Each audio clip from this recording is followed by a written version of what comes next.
The night did not fall. It consumed. It stretched endlessly across the heavens, swallowing what little light remained until the world below became something hollow, something abandoned. Ethereon stood alone atop the fractured spine of a cathedral tower, unmoved by the wind that clawed at his cloak. Far beneath him, the city stirred, not with life, but with hunger.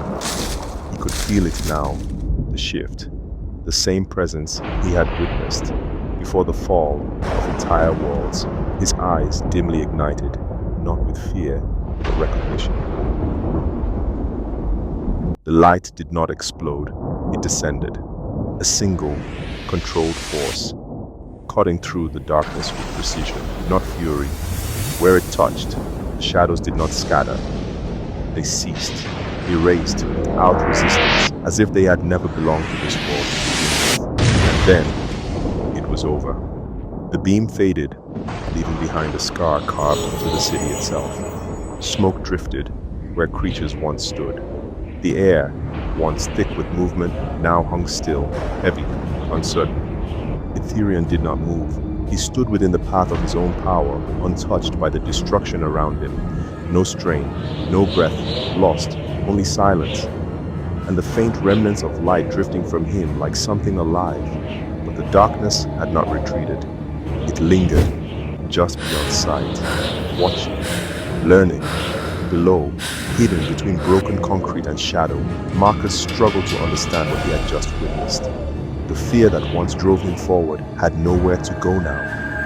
It shifted into something unfamiliar, something quieter, something closer to awe, because what stood before him was not a soldier, not a guard, not anything this broken world had left behind.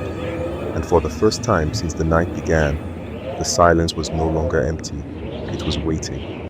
It did not rush.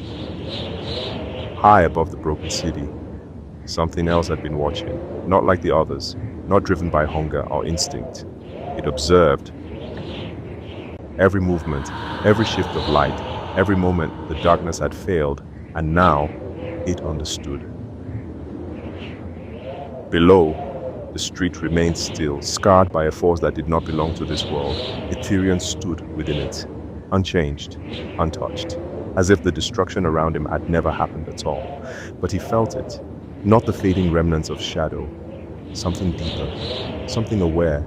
His gaze lifted, slow, deliberate, until it met the presence above.